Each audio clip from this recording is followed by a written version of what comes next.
تا از این ربا میشه نیم ساعت.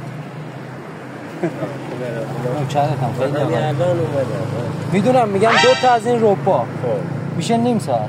آره یه رو نیم ساعت. بله. 1 کیلو بده من ببرم. 1 کیلو؟ آره اندازه نیم ساعت.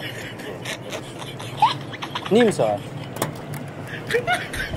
نمیخوای که بدم ببری؟ این الان چند ساعته؟ چند ساعته؟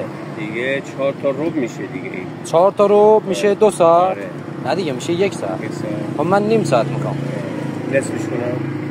الان ساعتیه؟ ساعتی چنده؟ لیتریه ساعت. ساعت. آقا این مگه ربع نیست؟ ربع. خب 2 تاش میشه 1 ربع. 2 تاش میشه نیم ساعت. درسته؟ 1 ربع میشه نیم ساعت. کیلوی 85. من کیلویی حساب میکنم. ربع ولش کن. من ربع میخوام الان. آره 1 ربع به من بده. خب الان نیم ساعت بده من. فردا میارم. نیم ساعت تا فردا. ولش کن. زیاد پیچیده شد. من داشتم ازت دوربین مخفی میگرفتم. اون دوربین